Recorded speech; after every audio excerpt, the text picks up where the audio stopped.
A while back, my brother married a woman who had an 11-year-old son named Billy. A year later, my sister-in-law gave birth to a little girl. 2 years later, she gave birth to a boy. Billy, who was 14 by this time, was treated like an outsider. My sister-in-law and brother saw him as a burden who spoiled their picture-perfect family. If you asked my sister-in-law how many kids she had, she would say 2. Billy started acting out. He got involved with a bad group of kids and started getting into trouble. He started failing all of his classes. He eventually got into drugs and was suspended from school. My brother and sister-in-law were fed up with him. I asked my brother if Billy could spend the summer with me and my husband. We have a hobby farm and I thought maybe getting away from his life for a while could help him some. Well, they were more than happy to get rid of him, my SIL's words. It was kind of rough the first few weeks. He had a lot of anger issues. But my husband kept his hands and mind busy doing work on the farm. And we both made sure that he knew he was loved and wanted. By August, he was a totally different kid. He wanted to keep living with us, but my sister-in-law insisted that he come home. After 2 months, he went back to his old ways due to his parents' indifference. They ended up sending him back to us and he lived with us throughout high school. He ended up being an A/B student and kept with a really great group of kids. He got involved in baseball and got a scholarship to a local university. He's 22 now and is in his last year of school. He's engaged to a really great girl.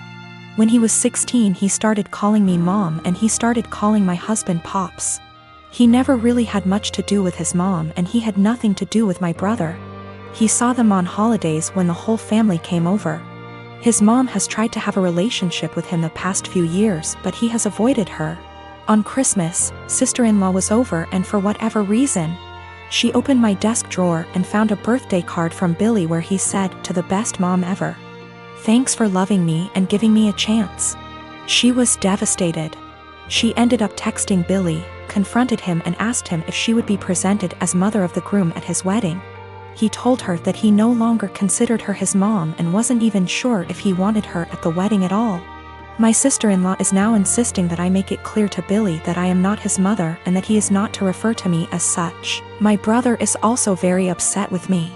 Even my parents are pressuring me to do what sister-in-law wants for the sake of peace. Honestly, I consider Billy to be my son. I count him in with all of my children. I feel like telling Billy not to present me as mother of the groom could possibly be misinterpreted as me saying that I don't feel like he's my son and I don't even want to take a chance of that happening. If he decides to present his real mom as mother of the groom, I will 110% support him. I have zero desire to tell Billy not to call me mom and I absolutely won't do it because I know it would destroy him, and it would kill me. My sister-in-law insists that by not doing it, I'm making it impossible for her to have a relationship with him and I'm being selfish. I have talked to Billy about it some. He doesn't like to talk about his mom at all. He basically just said that he doesn't see her as a mom and has for sure decided he doesn't want her at the wedding. I understand and respect that. My sister Amanda never met her bio mom. My dad raised her alone until she was barely 1. My dad and my mom got married in 1992. Amanda knew that my mom wasn't her bio mother. She started pressuring my dad for information on her mom when she was around 17. My dad always gave her vague answers and refused to talk about her bio mom, which put a strain on their relationship. Enters our uncle and revealed the family secret. Apparently, Amy's mom wanted an abortion. She was 19. But my dad and his parents were able to bribe her. They offered her money if she followed up with the pregnancy. And she accepted. My grandparents sold one of their houses and gave her half of that money to Amy's mom when the pregnancy was viable.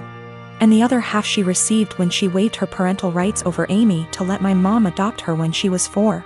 My uncle wasn't supposed to tell her that. My grandparents were furious.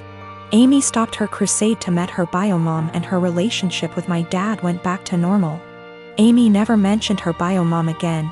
Dad got her into therapy after that. A month ago, Amy found out that she was pregnant. The pregnancy was an accident. She switched birth controls. The problem being, Amy is about to start her surgical residency and her hours are insane. It is basically impossible to raise a baby while working in that rhythm, so she wanted an abortion. The problem is that Mark, her fiancé, 6 years together, wanted her to keep the baby. It caused a big fight. In a move to convince Amy to keep the baby, Mark told Dad about this. Until that point, no one in our family knew about this. Dad talked with her, and they got into an enormous fight. Amy got the abortion 10 days ago. Mark ended up breaking up with her. She is obviously really sad. My dad was acting like a jerk. He was pretending that Amy didn't exist. He didn't want to talk or see her. So on Christmas Day, we were exchanging gifts. When everyone had already finished giving each other gifts, Dad got up and gave Amy her present. He gave her an envelope in front of everyone and told her to open it. It was 3 pictures with something written on the back, a name, an address, and a phone number. Dad told her that he was tired of babying her, that this is a photo of her bio mom and her 2 sons. That was her bio mom address, and that he contacted her bio mom and she is willing to speak with Amy. He gave her Amy's number. Dad thinks that they will have a great relationship since they are so similar. Amy broke down crying. I ended up in a fight with Dad, called him a monster for doing that to her.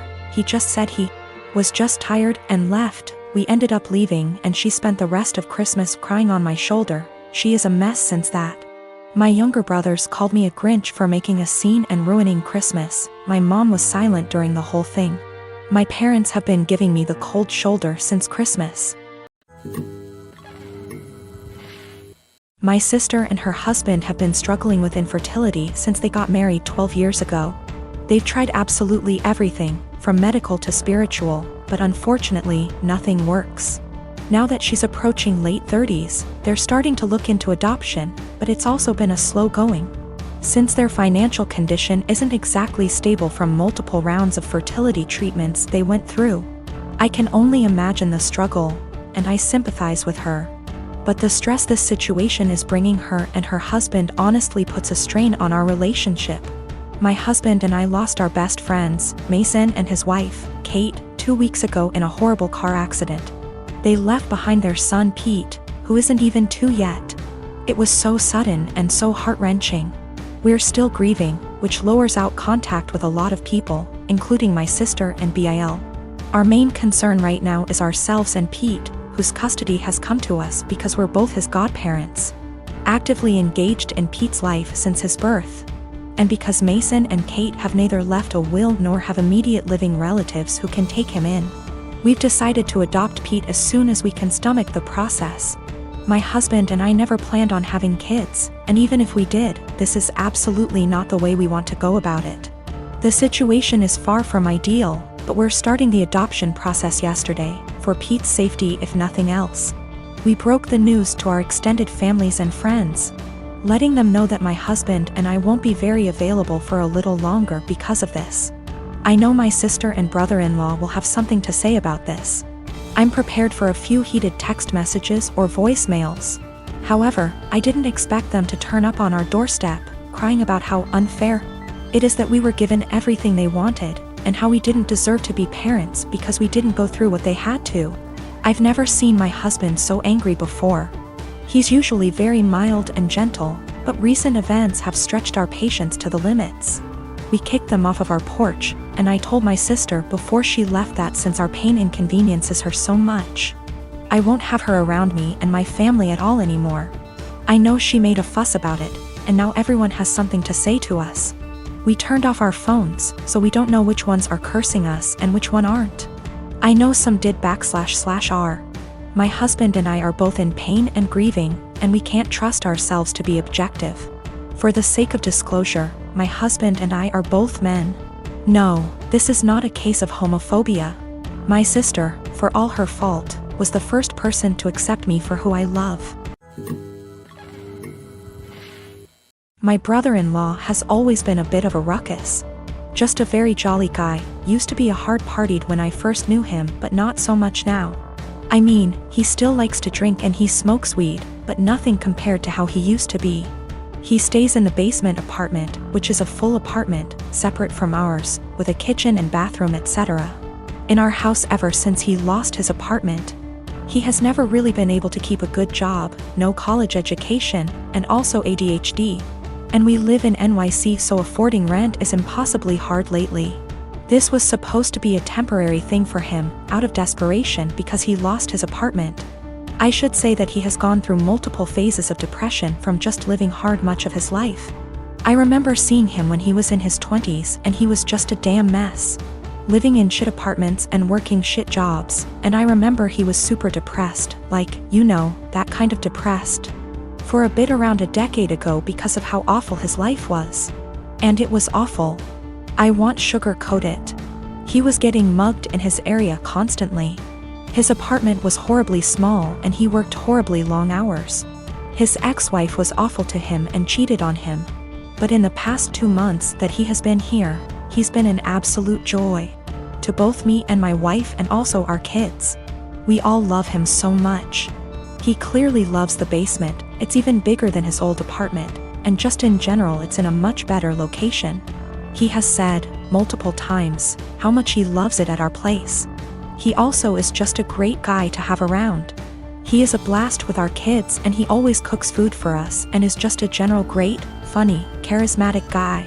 He got a new job, working 60 hours a week at a shit job. And now he wants to move out to his friend's place all the way in Coney Island where he would be spending half of his paycheck on rent. At first, we were like, okay, well, this was our agreement, he was eventually gonna leave. But then we kinda had a family meeting and realized, hey, we want him here. I don't even care if he pays nothing in rent, he's great to have around. Just to be clear though, we did tell him he would have to pay something a month, a number we haven't decided yet. When we told him this, he kind of thought it was a joke, but then he agreed. He was very happy about it, and we were too, and we were kind of thinking like, he's a member of our house now, you know? But then he changed his mind suddenly, and was saying how he doesn't want to be a freeloader and that he thinks we are just allowing him to stay because we feel bad for him. He really will not listen to us at all when we say that we actually want him to stay. Even our kids, teens, have tried getting him to stay and he just won't accept it. Every time we bring it up to him he sort of does this pity thing where he's like, come on, I know you think I'm a loser. I'm not gonna mooch off of you guys or something along those lines. It's been around 2 weeks, and he just kind of feels bad about it. It is absolutely a pride thing for him. He technically plans on moving out in the next few weeks. But we really want him to stay. And we know that he would love to stay. I feel like there is really no chance this is some kind of deep down he hates it here kind of situation. This is 100% a pride thing for him.